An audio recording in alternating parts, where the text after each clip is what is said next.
Good afternoon, everybody. My name is Kishore Mahbubani. I'm the Dean of the Lee Kuan Yew School of Public Policy. It gives me great pleasure to welcome you to this public lecture by my good friend Jagdish Bhagwati. You know, it is quite common to say, you know, the speaker needs no introduction. But in this case, it is literally true, Jagdish, as you know, that this speaker needs no introduction. But what I'm going to do is that, apart from, of course, mentioning that he's a university professor at Columbia University and a senior fellow in international economics at the Council of Foreign Relations in New York, apart from saying that, what I plan to do is that instead of making my usual 3 points, I will have 3 quotes about Jagdish which summarize very well the remarkable global influence that he's had through his work and through his writings. And each of these figures, I guess you might call literally and metaphorically heavyweights. Let me start with Larry Summers. And this is what Larry Summers says about Jagdish, and I quote, "No 10 special interests have had the influence that he has had on the global debate. There are literally billions of consumers who do not know Jagdish's name, but whose real incomes have been higher because of the goods they've been able to purchase at a lower price because of the influence that this man, Jagdish Bhagwati, has had on the world trading system." Unquote. So you can see the impact that his writings have had. I guess in the academics have something called the impact factor. They should also measure this, Jagdish. Secondly, let me quote another global figure. His name is Martin Wolf, and I quote, "He's the paradigm of the economist, not as a narrow technician, but as an engaged public intellectual.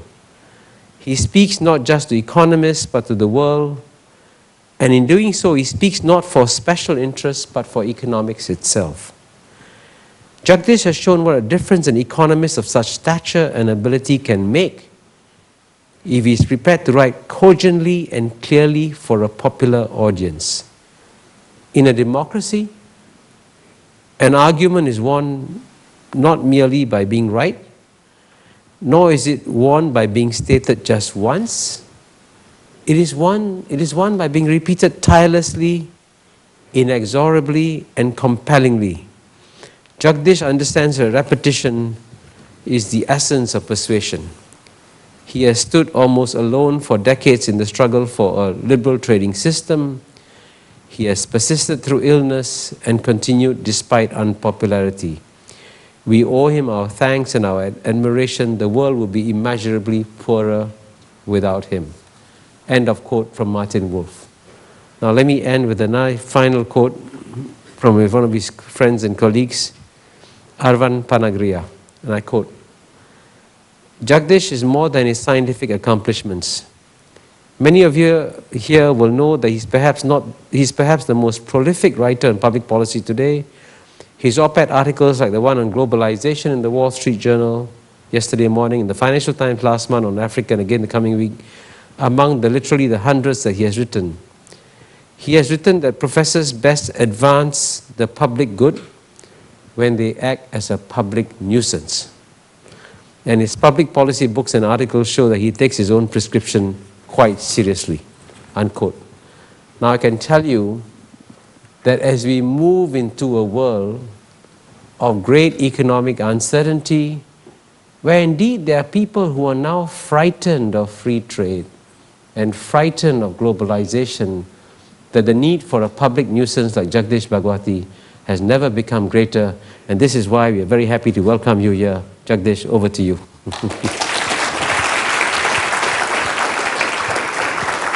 Thank you. Thank you. Thank you for those wonderful quotes. Let me just tell you one thing, which is that I do believe in public policy, of course, and that's what all of them were bringing out. But your public policy has to stand on a whole, body of work, which is in theory, actually. Because if you just write op-ed articles, lots of journalists do that. And of course, they get many things wrong. but they're always in the public eye. And I just want to say that there's one quote from Bertrand Russell, which I remember particularly, which was where he says that if I had not written books which nobody could understand, I would not carry credibility when I wrote books which everybody can understand. And I think, and that's where I want to single out T.N. Srinivasan here, with whom in the 60s and 70s I did a huge amount of work, and I really owe you a great deal of thanks for that, for your collaboration. Because without you, I could not have accomplished half of what I did during those years.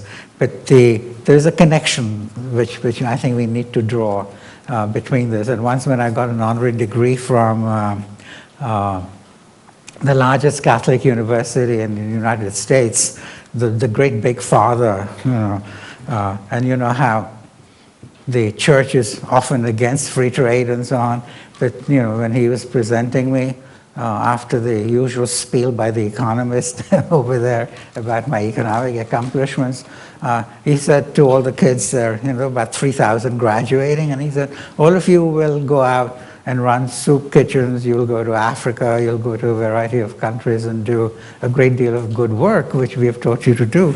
But what Professor Bhagwati has done is to show how you can use your knowledge which you earn to advance the public good. I said I would never hear that from a man of cloth. So maybe, if you try hard enough, you can get somewhere in terms of what you believe is in fact the right thing to do. So let me now just talk about something which is a little despairing in a way, but in public policy, it's inevitable that you'll occasionally suffer reverses. Some of them can be dramatic, but a lot of us were working on trade policy and trying to close the Doha Round. Now the Doha Round is something, it says the multilateral trade negotiations, and this was the first one under WTO auspices because WTO replaced GATT or absorbed it in 1995. And so the GATT, which is General Agreement on Tariffs and Trade, was a sort of post-war institution, but it was a sort of fallback default option because the American Senate would not ratify the International Trade Organization, which was the third of the three institutions, the bank, the fund, and the ITO. Now, of course, the US is now moving back into the ITO mode for a variety of reasons.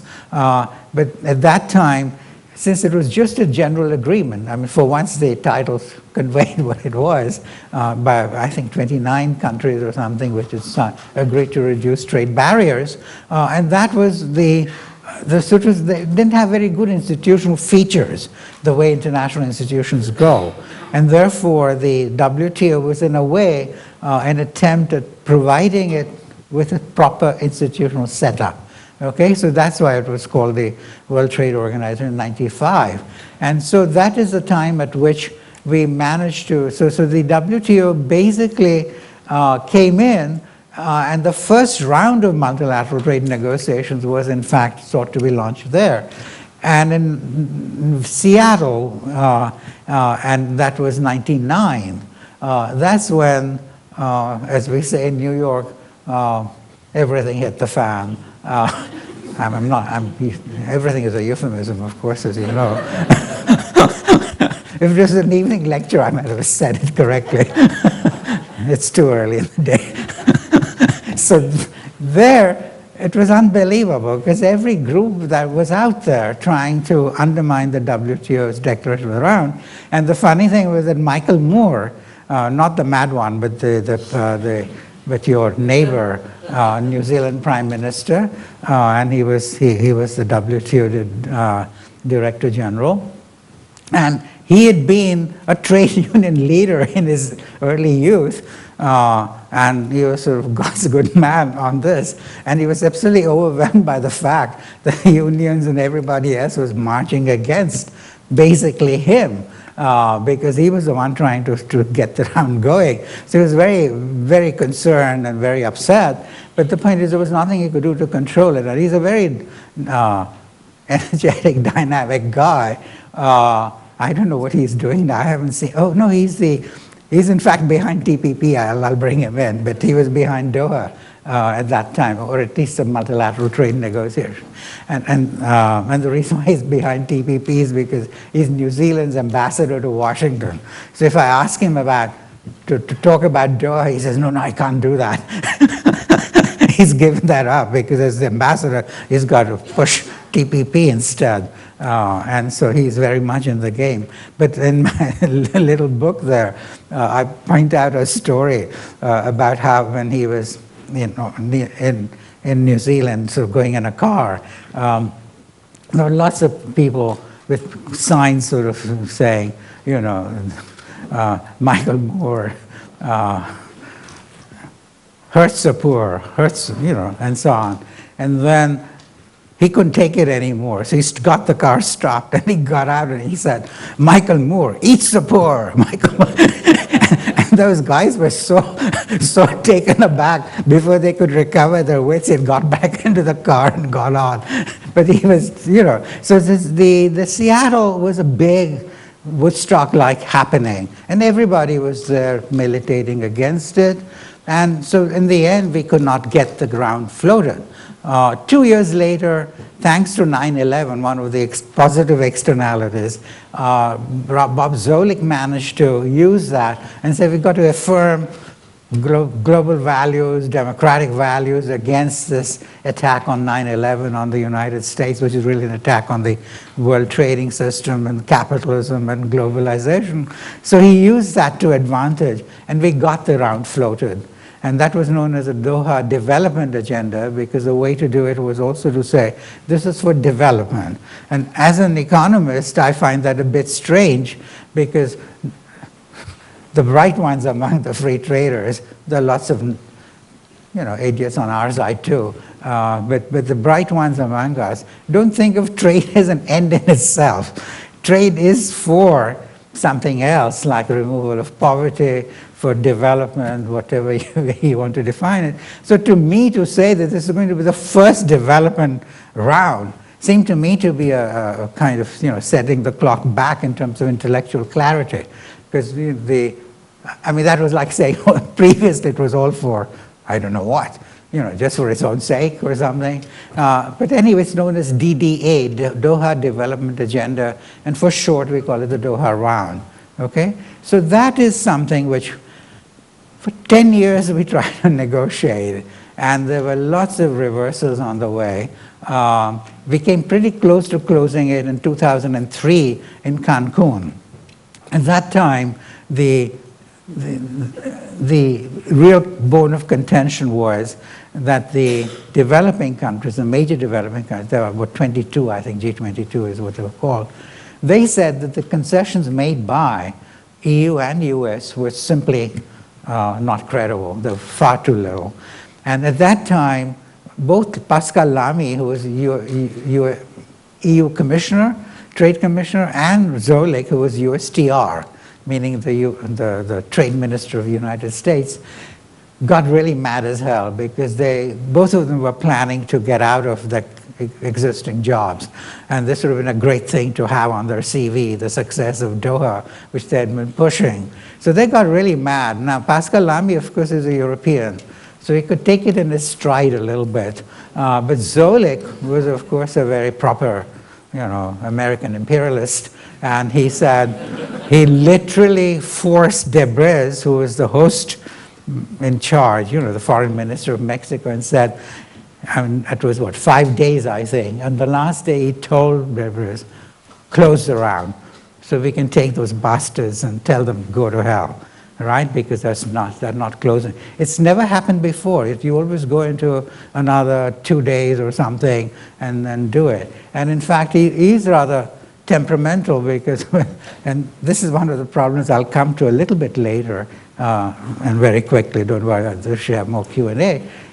When Lula was running for presidency in Brazil, nobody gave him a chance at that point, because everybody thought Cardozo, having succeeded in taking Brazil into the modern age, Lula, who was is a shoeshine character and one of the worst big trade union leaders, the biggest actually.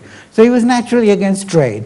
So he had said during the campaign that he was not in favor of free trade agreement of the Americas. So meaning he was not going to take what was being offered by the United States. So at that point, Zolik, you may remember, Tia, he gave an interview. He was in Rio, and he gave an interview saying if he doesn't want to trade with America, he can go and trade with Antarctica. Now, I mean, that is, to me, that's the main reason why Lula never accepted anything, because people have long memories with such insults, particularly when you're at the developing country and the guy who is talking like that is at the biggest Rottweiler on the block. And so I think that's fortunately he worked out as a World Bank president, but certainly didn't help any as far as the pushing trade was concerned. So anyway, they came out against blaming the developing countries at that point.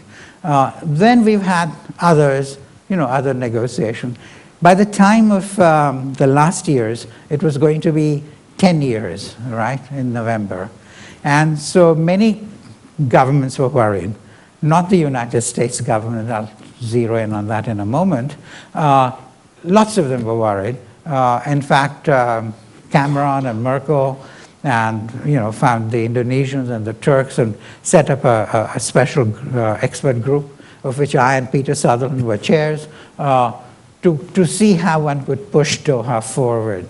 They even came to Davos when we had issued a report, and Angela Merkel and Cameron were there, again pushing for it. And I, in my usual mischievous way, said that President Doha had actually signed off from even talking about Doha by that point. And I said that was because he wanted to probably introduce civility into American political discourse, and he didn't want to utter a four-letter word in the State of the Union message. So everybody laughed except John Kerry, who is a guy in the Senate fielding for trade. So he looked dour as usual, and I said that is the end of Doha, I'm sure, because nobody in the United States is ever going to play for it. Okay, and lots of scholars like Tien and me and I'm sure several others here around the world actually wrote letters, one to Obama, who never replied. It's the first time in the history of agitations by scholars that I've had no response. I can only speak for the ones I organized, but even worse ones. This was actually quite well drafted, not just by me, but several others. If I was one of the drafts, it probably would have been a lot worse. So I think anyway, no response at all from none of his staff, from himself, and so on. So I think they decided, but we were the least impressed people as far as he was concerned, because they had also started floating arguments, because Pascal Lamy, as Director General of WTO, wanted to close the round, and he was impressed with all these, and he was contributing to that. So the American side had floated rumors saying they were not going to go on Doha until Pascal Lamy was out, meaning pushing it off till his term expired and so on. So there was a lot of bad vibes coming from Washington. Now why? So I want to finger United States simply because, partly because Zolik and Lamy had no trouble fingering the G22, the developing countries. So, and actually fingering who is at the heart of the problem is important, in the sense that helps you define the solution. Because if you just make a general, God, Doha is dead or something, that doesn't give you a way forward, like how to appease this particular group or how to look at it. So it's not just a matter of assigning blame. I think it is part of the solution which one might think of. And so I think that's why we had. Once I was at a meeting in INSEAD with hundreds of Europeans present, and I was with Pascal Lamy and Baroness Ashton. And so they were talking about how we should not point a finger on the continuing impasse on Doha. So the master of ceremonies said, Professor Bhagwati, what do you think? Should we point a finger? So I didn't know what to say, so I said, it depends on which finger one is using. And after that, I could say nothing wrong. Nobody worried about what the baroness was saying and so on. So a little joke was just helpful. But in this case, why did the United States suddenly lose its sense of leadership? I think that is the key question, right? Because it has always played that role. And that's why my teacher, Professor Kindleberger, said, here is, United States is an altruistic hegemon, by which he means not that it will sacrifice itself, but it will provide a public good. I mean, you can have it in two senses, that you provide a public good of which you're also a beneficiary, or you're providing a public good in a virtuous way, where virtue requires that you make some sacrifice, okay? That's not self-rewarding also. Here, United States is acting like what I've called a selfish hegemon. What is in it for me kind of thing. And why did that come about? Because President Obama, I'm a Democrat, and I think you might be too, but anyway, we are independent Democrats. We go the way we should, regardless of which party. But, I think Obama is good, but he was politically constrained, and that's the problem with America in terms of what kind of leadership one can expect from them. And I think there is something to worry about on that dimension, because as I said, it's the biggest Rottweiler on the block. If it doesn't want to play, you can't get anything, because even the Europeans in the end, just click their heels and bow, right? And so, because the US can offer you punishments and rewards. And so everybody pays attention, because trade is not played just as one unique game. There are lots of other games, like in India. If the United States says to us, we're going to give you Kashmir and ditch Pakistan, I'm sure I would be among the people who would say, ditch trade. Do whatever the US wants. It's not that important, right, compared to all these big. So in that sense, the US has a much bigger set of policy instruments. And so in a way, you have to worry about how this country is going to play, because it's going to be very difficult to build coalitions on our side if we disagree with them. It's very easy for them to build coalitions because they have this multiplicity of instruments. So it's just one of those things where in a way, I feel that the US is more like a one-party state as far as the world is concerned. You have to work from within and try. And this is what people like us do who are there. We write in the newspapers, we do all, use all kinds of instruments. And the US is an open economy, an open society. So you can hope to get somewhere. So this is why when I'm criticizing the United States, it's with a view to finding out, trying to identify where things went wrong and trying to correct it from within. From outside, it proved impossible. And Doha did actually kind of collapse and die. At least it's an ICU, intensive care unit right now.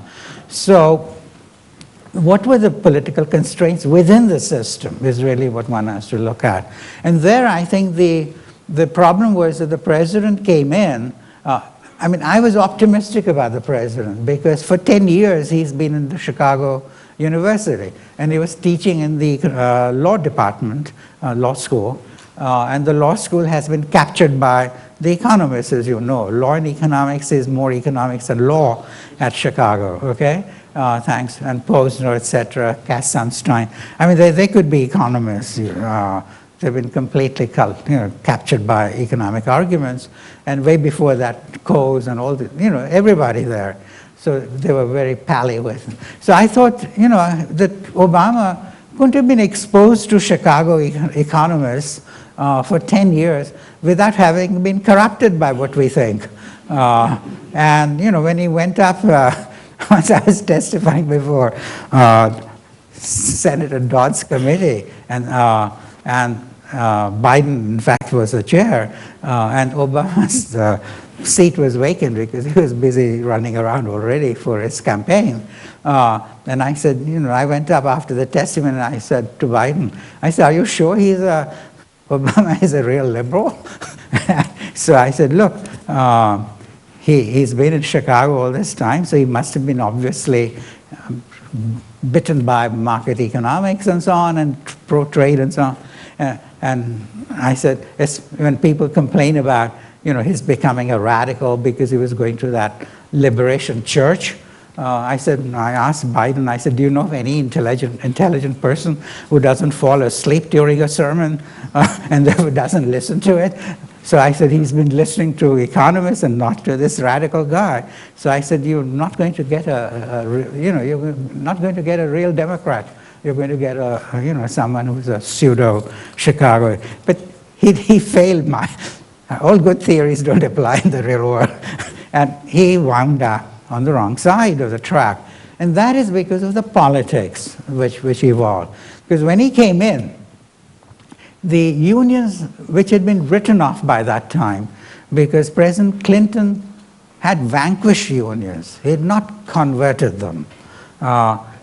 Those of you who remember the big fight which President Clinton had to wage in favor of NAFTA and the Uruguay round, we won just by a very small margin. But the unions were dead set against it. And President Clinton had done nothing to convert them. He just got Mayor Daley, or not Mayor Daley, Secretary Daley, the brother, I think, as his commissar to get this across. And he managed to do it. And President Clinton was just saved by, by very few votes. But at that time, everybody thought the unions are out. But they had not been converted at all. And when Obama got elected and the elections to the Congress and so on at that time, the unions came back, like a tsunami. And they won so many seats among the Democrats, and those were, they were bound by the, constituency promises in a big way. And then there were others who came in who did not use the money, but who themselves felt that trade was terrible. That's some of those too. So suddenly, Obama is faced with a situation where his party is overwhelmingly turning anti-trade. Now, of course, Obama, one hoped would be a statesman, but he's also a politician. And there's no way he could maneuver this one. So he starts with a very hostile set of people within his own party. And it's a democratic country, so you cannot really impose things. Then the other thing was, of course, that the business lobbies also disappeared from the scene, which means virtually every lobby, like his own constituencies, were against trade, hostile. They were fearful of trade. And you also had business lobbies saying, there isn't enough in the Doha Round. So they went around saying, this is Doha Light. This is a pre-cholesterol terminology. Light is good now, right? It's not bad. But anyway, Doha Light, meaning it's not really, there's not much in it. And so Peterson Institute, etc., issued studies. They live in that area, near the Congress, so it tends to influence the research. And so they came out saying US had very little to profit from it. It was a very narrow definition of it, because you have to take into account, if Doha fails, what are the other consequences? It's not just a direct. So this is an economics, we have to do a more sophisticated analysis. Yeah, 10 minutes, okay. And so then we finish with that. So I think what we had was a situation where the business lobbies said, we want Doha heavy, not Doha light. We have to negotiate many more concessions from the rest of the world before we sign on. In the end, it didn't work, because that would have meant 5 more years of negotiation, 15 years of negotiation over Doha Round. You might as well forget it. We've already forgotten it, in my opinion. So I think that was the problem.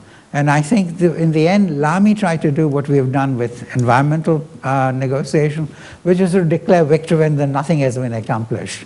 That is the way UN conferences do tend to run, because we have to pretend Like it's still going on, and something has been obtained. But that's another talk. But this time also, so he tried something like, we have the least developed countries, 49 now or something like that.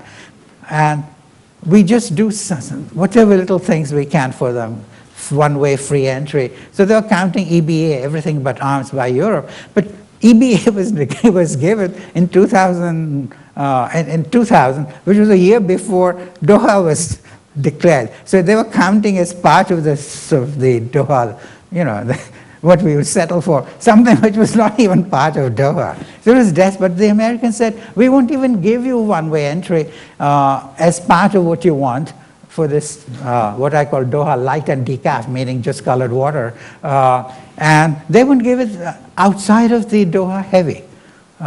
So they basically killed it, you see. Then the repercussions from that, and I'll just very quickly say that you can think of the WTO as having three legs: multilateral trade negotiations, which have failed, right? Then we have also another leg, which is rulemaking, anti-dumping, subsidies, and so on. How do we regulate them? And the third is dispute settlement. So I have, I'm working on something with Petros Mavroidis because it's, some legal implications are involved. But I've been pointing out, been worried by the fact that once you break one leg, rulemaking will also go to the bilaterals, because there'll be rules are negotiated usually as part of the MTN. Now it will all be negotiated by hegemonic powers with little countries, of which I'm sorry to say I would have to include Singapore, Chile, and so on. I mean, you guys don't have the kind of weight which Brazil, India, China, etc. have. I mean, you may have effect through example, but not through any economic power. There's no, and so I think the of what matters. So I think in the end, the hegemonic powers will define the rules, and then they will diffuse to Geneva. So I think that's something to worry about, because as long as both MTN and bilaterals are going on, MTN had a legitimate kind of place. Now gone, in my view. Dispute settlement, increasingly it will move to, again, bilaterals. That will undercut in my opinion, the force of this unique mechanism, which is a dispute settlement. So it is additional repercussions. And in a way, it's like the analogy one would use is, if Catholicism begins to weaken, don't expect the Vatican to have the same influence anymore, because the two are interrelated, the doctrine and the church, I mean, and the body, which runs it. Finally, this is not the only thing that the US has done. The US has now moved into Trans-Pacific Partnership. Just 1 minute and then I finish it. The Trans-Pacific Partnership is a political thing entirely. Because the US, when people like T and me and others were arguing against bilaterals and for multilateralism, the US was persistent that it was going to go regional. Then we said, don't go regional in the South America, because it's an unstable region. If you want to become regional, go to Singapore, Hong Kong, the Far East. That's where the big growth is. They wouldn't listen to that either. Then they were biting their fingernails after that, because Mahathir said, ASEAN plus 1, ASEAN plus 3, US was never on the scene. So they wanted to get back in. That's where China's aggressive postures have helped, because China being very aggressive, Vietnam, I think Singapore too, Malaysia has come around, all the countries which are fearful of Chinese expansionism are now the countries which were cultivated by the United States to get back into the play, into the game. So it's a political move. And then, of course, the lobbies get in on the act, and there are lots of things which are put in, which are put like WTO plus and all sorts of, they said this is a trade agreement for the 21st century. Yeah, I wish they said it was for the 22nd, but they settled for 21st, which is a bit disturbing, because that means here and now. And a lot of it is secretive. And they're going to countries like Canada and Japan in the next round. So they'll have a fait accompli. But the effect is since they have things like labor standards and so on. India will never sign on to such a thing, nor will China.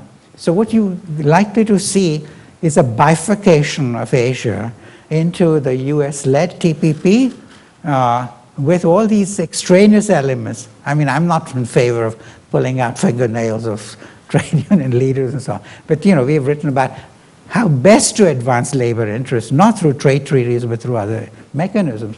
So that is where you're going to see a bifurcation, because the big countries cannot come in, because the lobbies have captured the TPP. You'll get two rather than open regionalism in any.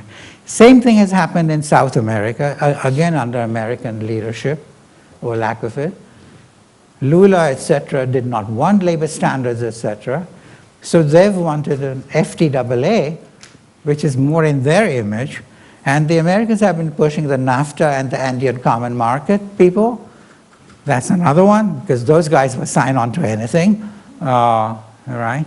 So you then have two blocks there. So what the American leadership is leading to is bifurcation into groups in these areas, which is very different from the way we pose our problem of how does bilateralism work? Will we add more people? So one final suggestion for Singapore.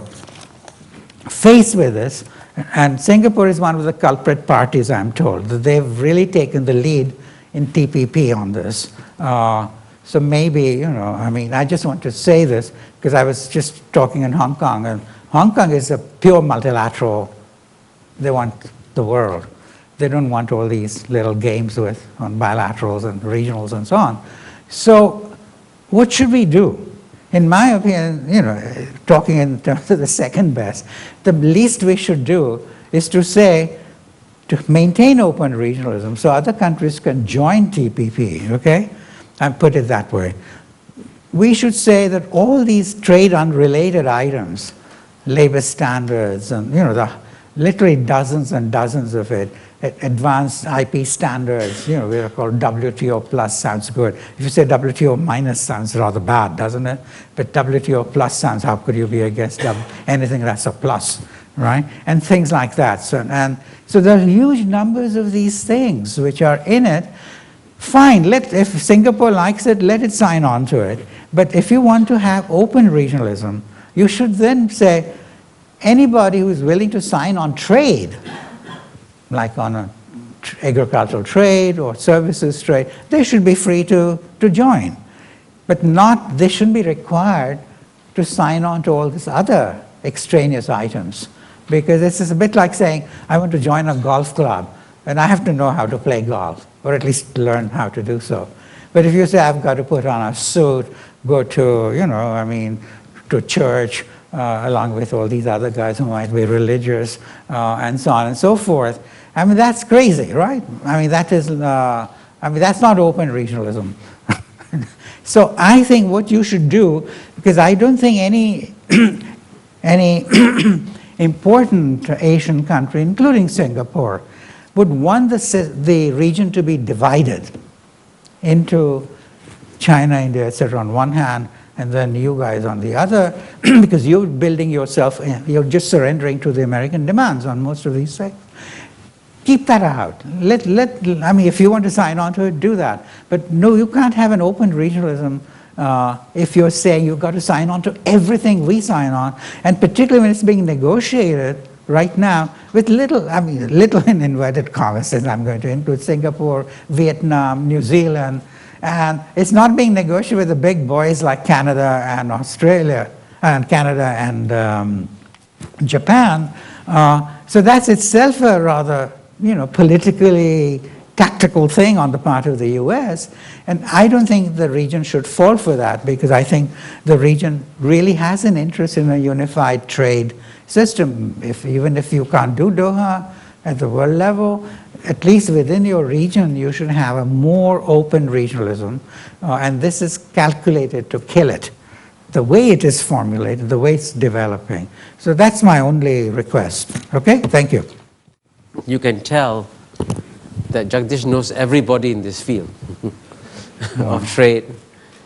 And I'm glad you spoke candidly about the various people, about their role in a sense, all the backsliding that we are seeing in terms of free trade. But if you look at the world of today, if you want to look at tomorrow, and you yourself said that President Obama has been constrained by domestic politics and therefore he can no longer be a major advocate of global free trade. The question then is for the global trading system, and you yourself said that its politics is a key factor. Which politician in the world today can step up and play the role that you play in academia and become the leading advocate of free trade within the political system? Who can do the job today? Yeah, I mean, I was, because of this time constraint, which I ignored to some extent, I couldn't distinguish between two aspects which we should keep distinct. One is moving forward. That's what Doha, TPP, etc., are dismantling trade barriers, right? And the question is, which is the best way to do it, right? And the other one is holding on to to our current level of protectionism.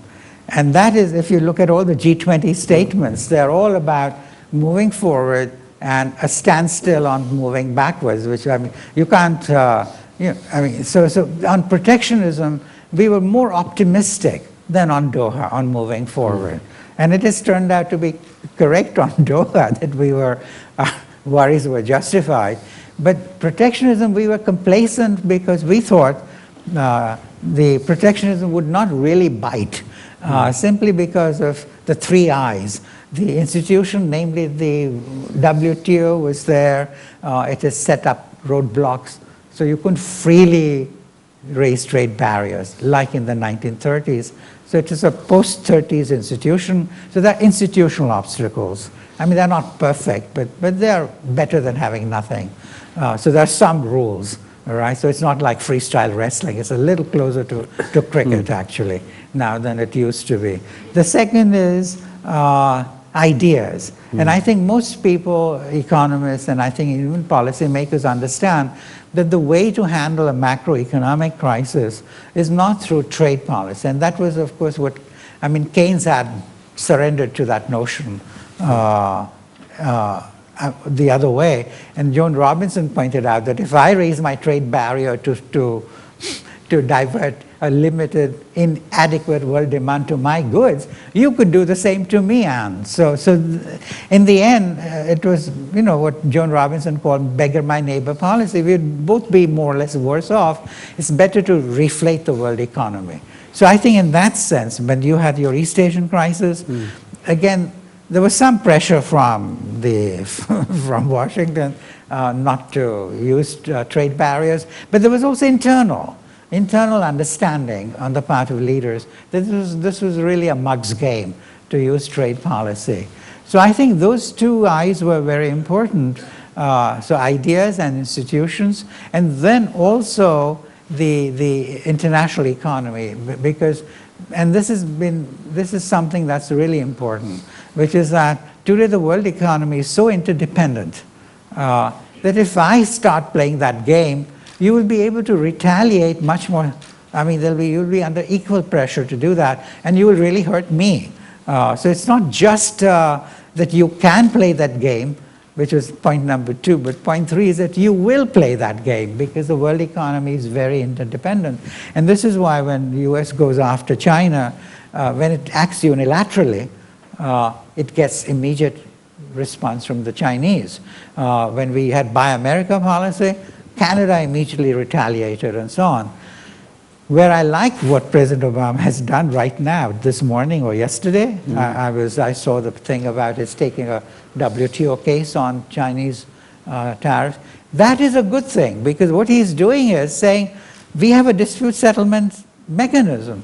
My lobbyists say, he doesn't put it that way, he says my Americans say, my Detroit says, that the Chinese are, they used to say about the Japanese too, it's gone now, but the Chinese are actually a bunch of crooks, and they're putting on these tariffs in violation of WTO rules. It's not enough for you to be a Judge D of medieval China and be the judge, prosecutor, and the jury. and decide that China is in violation. So we take it to the WTO, right? WTO will decide, and then we implement whatever. So Obama has been sensible, in my opinion, compared to Romney, who's a little more, I mean, he tends to be a unilateralist, at least in his pronouncements. So, I mean, I want to be fair to him. But I think now what has happened is that the pressures, because of the continuing macro crisis, are such that it's beginning to fray at the margin despite all this. And I think there's a growing evidence, actually, that it's not as nice as it was when the crisis started. Because when the crisis started, the macro pressures were not all that big. Now they've gone on for, what, almost 4 years. Okay, question time. Who would like to ask the first question? Hi, I'm Debbie Elms, head of the Temasek Foundation Center for Trade and Negotiations. I had a question. I'm not surprised that you don't like the TPP, since you obviously prefer multilateral solutions to regional or bilateral solutions. But I am a little surprised that you're calling for open regionalism, because your call for open regionalism sounds to me like a push for least common denominator approaches to trade policy. And I think if you look at Asian policies in general, and especially Asian FTAs, we have lots of examples of what you would call open regionalism, least common denominator kinds of policies. Most of the ASEAN Plus agreements I would call open regionalism, or the kinds of things you're looking for, where anyone could sort of, well, they're not really open to docking, but they're low quality agreements, I think. And I would say that given the choice, surely you would prefer a higher quality agreement to a lower quality agreement, one that ratchets up standards rather than lower standards. TPP isn't all that its backers claim, but it's surely better than the alternatives. And of all the things in the TPP, okay, labor possibly not so trade related, but everything else in there, it seems to me, is mostly trade related. So I'm a little surprised that you are quite so hostile to the TPP, given that the multilateral system is stuck.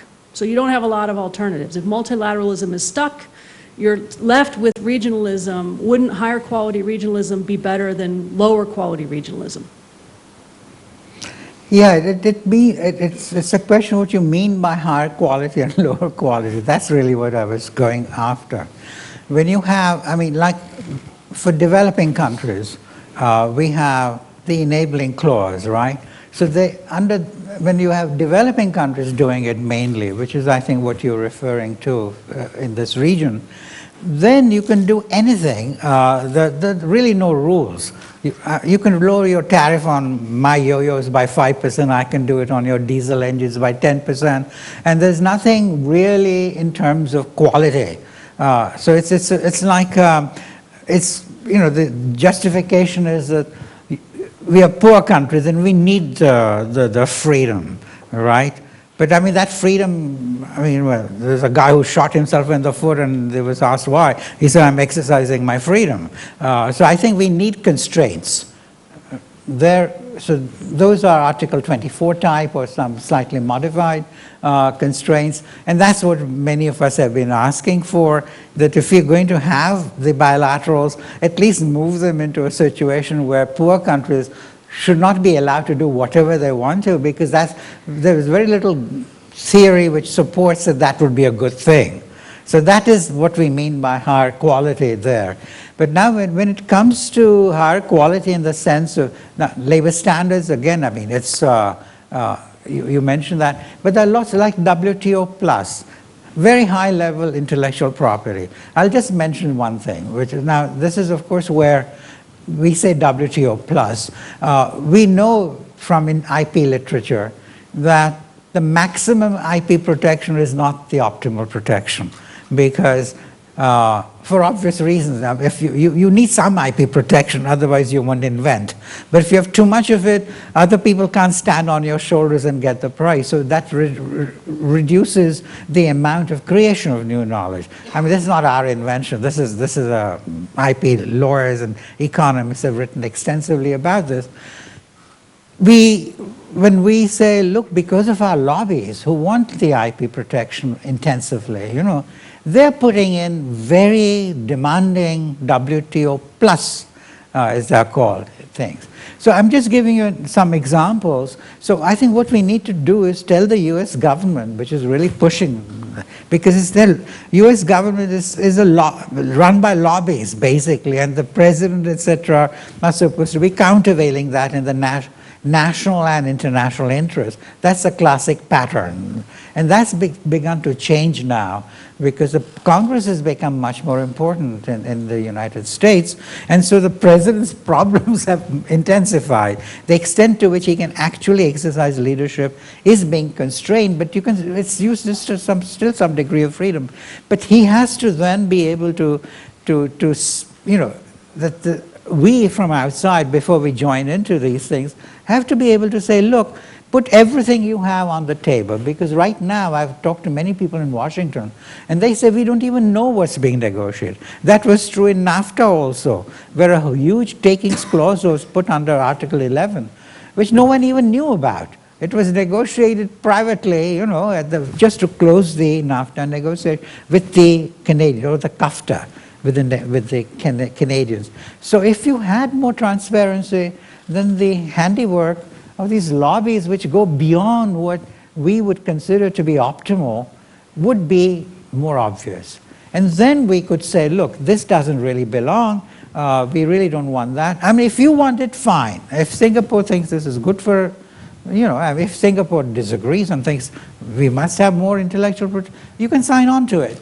But to me, it's not integrally related to trade, many of these issues, if you go down the list. So that's what I mean by. I hope that at least that clarifies why I think this way. Okay. Next question. Tian? Tian, why don't you come to the microphone over here? Yeah, it'll so be everyone can easier. hear you. Come over here, come to the front here. Following on your request for me to be provocative, to contradict or to qualify what Jagdish has said, I'm afraid I don't go along with this open regionalism bit. Yeah. For me, either you are open or you are regional. Open regionalism is an oxymoron. And from that perspective, I am your notion of high quality open regionalism is just cannot happen. It is basically the big boys trying to extract from the little ones what they could not do in the multilateral negotiations, and using the TPP approach to get other things which they cannot get multilaterally. And so it cannot be by any means a policy that one would, at least people of your persuasion and my persuasion would recommend. And so forget about open regionalism. And let's go back. Let's go back and try and go back. And you mentioned rightly the domestic political constraints. I'll give you an example. In the G20 nonsense that goes on every year. I'm diplomatic compared to TN. They make Good to have commitments. him around. They make commitments on Doha. They made commitments in 2 or 3 summits to conclude the Doha Round negotiations in 2010 itself. Now they make commitments without taking into account whether they can carry out in the domestic political the scene, and so they couldn't deliver. And so this is what is happening. Now, so with the domestic political constraints serious in every one of the major negotiators in multilateral the scene, I don't see Doha moving further. But then what do? We have to work in the domestic political scene. You're working in the American scene. I try in my own way to do something in the Indian context, to move the Indians more in the direction of the making Doha move. But this is an uphill battle. Yeah, I would just add on the last point, actually. So do you agree that open regionalism is an oxymoron? No, I don't think, I mean, We are using the same phrases with different meanings, actually. When I say I mean, we are agreed on that under the old terms of debate. But you see, what I'm saying right now is that given the fact that TPP is going on, the best we can hope for is that more and more members are able to join, all right? That's what I mean by open regionalism. Because I remember once, I was in Hong Kong, there was a Mrs. Ip there, I don't know, was she the trade minister or trade commissioner? And I was giving a speech in Tokyo for the 25th anniversary of the OECD, and the foreign minister of Brazil said, you know, Mercosur is open regionalism. So Mrs. Ip walked up to him and said, here is Hong Kong's application. And the guy was just so disconcerted. that is your kind, that's the kind of open regionalism we are talking about. I'm saying now, what I would like to see is, since there is a possibility of fragmentation into two blocks, that the way to bring more people into one trade block, as it were, rather than two, is to say, look, you don't have to be buying into all this other stuff. In my undiplomatic moments, I call it garbage. but all the other stuff, okay? And I think that's one thing Singapore should insist on as one of the, in fact, you are highly respected within TPP and elsewhere too, of course. Yeah. We are highly respected everywhere. I wouldn't overdo it.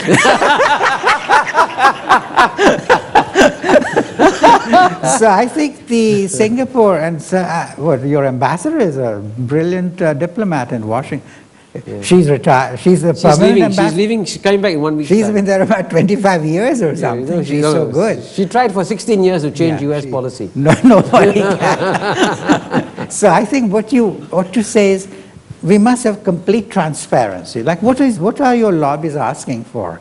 All right. There's some things you would buy into. I mean, even within those extraneous, what I call trade unrelated, there's some which I do like, but there are huge numbers of these, and they have to be put down and justified. And I think mainly, I do agree that on the trade side, there are lots of things we could actually negotiate trade. That was Lula's position.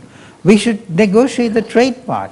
And the Brazilians are very interested in agriculture, because as you know, agricultural subsidies, they worry about that because that brings down the prices in world markets, and they're net exporters.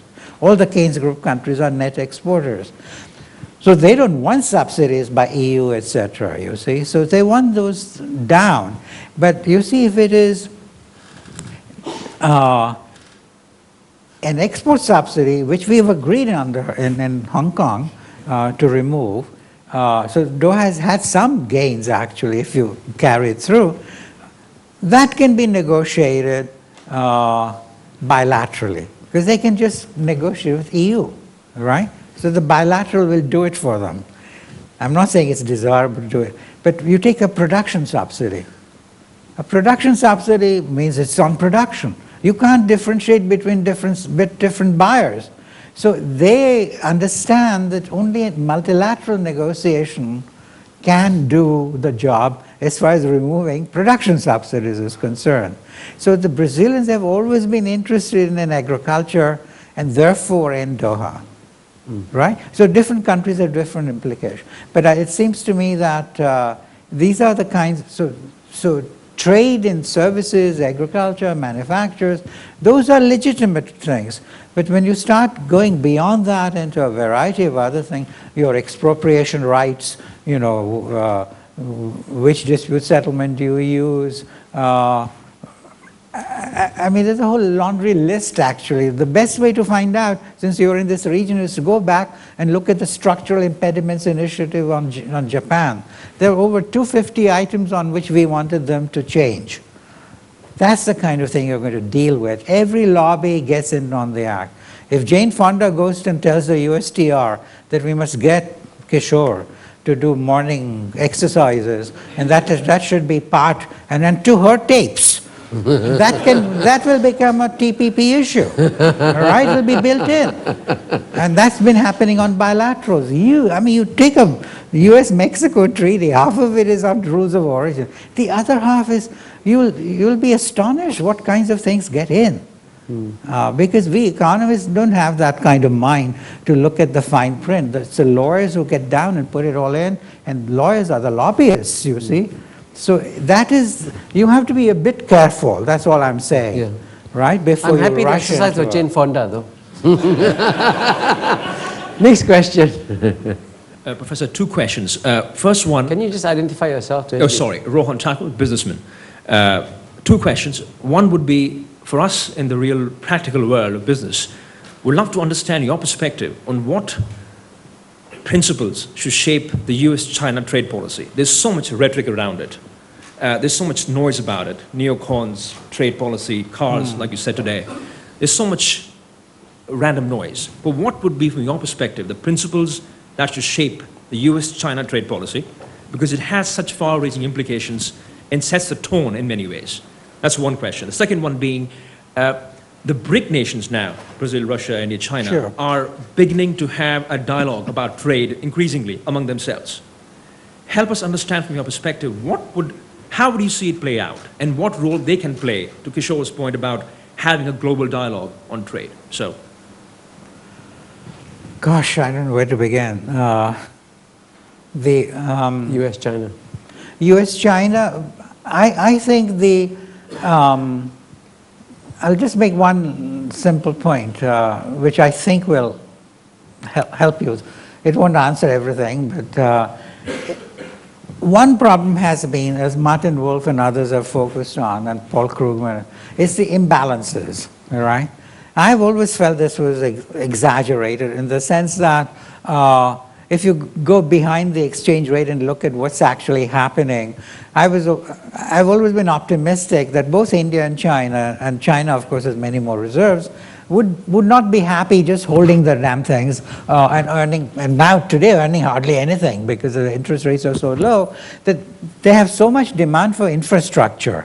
Some of the Chinese infrastructure is in the wrong places, I know. But in India, I mean, typically people, I mean, you're advised not to go by road actually because your life expectancy diminishes sharply if you take a road thing. Once I was in a Lufthansa lounge and a German husband and wife come in Delhi, and the husband had his neck and with that collar, and the wife was and I said, what happened? So they said they were coming back from Agra and a truck plowed into them. And so this is so typical. You should never use helicopters, they're safer. You can afford them. At least you'll be treated with one. Yeah. So I think the infrastructure is a big problem, and India understands that there's no point holding on to excessive reserves. I mean, you may change your mind about whether they're right. So I think automatically the demand would increase in the system, and where would they buy from? If it is infrastructure, it's going to come from Siemens, GE, etc., etc. So it seems to me that the problem would tend to solve, and of course Obama or whoever it is cannot just go on and on excess spending in the way in which they do, so they would be bending back inevitably maybe after this election. So I've been optimistic about that part, and not to worry too much about the imbalances which somehow have gripped the minds of Krugman and Wolf. But the thing that does worry me is take macro out and just pure trade, okay? My worry is that China is such a big country and it's a highly trade-intensive country. So when it grows very rapidly, even now, even at the reduced rates, it is growing very rapidly, that is going to create waves in the world economy. And I was thinking of Japan also in the 30s when the yellow peril phrase came from 1930s, because Japan was sending out $1 blouses. Yeah, I'm sure your eyes would perk up. You can't get $1 blouses anymore, right? Not even in Singapore. And hurricane lanterns, lamps, pencils, all the labor-intensive products. And at that time, Japan was like what I've called a Gulliver in a Lilliputian world economy. So it was creating disturbance for all these labor-intensive products everywhere. So there were mini tsunamis for specific, because the system doesn't go forward like, you know, Russell Crowe's Roman troops, right? All lock and step. Some things go out and other things come in and so on. So I think given that, I think people were just worried like hell. And Jim Fallow said that the Japanese can't think in terms of abstract quantities. He should read Fermat's last theorem and the Tanizaki conjecture. Japanese are great mathematicians frequently. So he said, no, they can't, because they insisted on having quantitative restrictions put on them, voluntary export restraints. And I said it was we in the West who did that, because we were just so afraid of these waves coming in. We said you could only have so much to export. So we imposed VRs, not they. They're capable of thinking according to rules and rather than quantities. But that thing is now on a much bigger scale. China is much bigger. China is it's creating waves on a much bigger scale for the rest of the world, for specific industries all over, and it is also importing large quantities of materials, which then create problems for our industries, which are also using the same materials. So it's a kind of a Gulliver, first twice the size because of its size, and then 2 times that because of it's on the import side as well. So my thinking is that the way to maintain the world economy in the presence of such largeness by China in particular is to say we have to intensify adjustment assistance. Because if we say we won't let them export to us, we are denying ourselves the gains from trade. That can't be a solution, or should not be, at least for us, free trade. So we have to say, look, if people are increasingly going to be displaced, if we don't offer them, you know, the workers security in other ways, and ability to move to better other industries, then they're going to go and tell Obama, you know, bug off, don't keep open markets. We're going to close this competition. So I think we need institutional change to adapt to that. And the reason why I also mentioned President Obama taking things to the court is because given the kind of, you know, onslaughts, as it were, or invasions from abroad, and particularly from China, people are just going to say they're wicked traders, just the way we used to say about Japan. And so we have to be able to have impartial mechanisms where national institutions do not determine whether something is unfair or not. So I think it leads to a greater sense of, the second point leads to a greater sense of cooperation and so on. And this is why also I don't like the TPP as currently being pursued, because I think if it leads to blocks rather than to more membership, you know, of one bloc, then I think it is going to mean more confrontation and less cooperation. But I think without cooperation today, I don't think you can go very far. So I think we have reached the hour. We have to give Jagdish some lunch while he's in Singapore. I'm sure you'll agree that we have learned an incredible amount about the complexity of the negotiations that take place on the trading front. You discovered that big guys bully little guys all the time. That we didn't know that until you came along. But anyway, this has been a fascinating tour de horizon of what's happening on the trade front. So please join me now in thanking Jagdish for sharing his insights.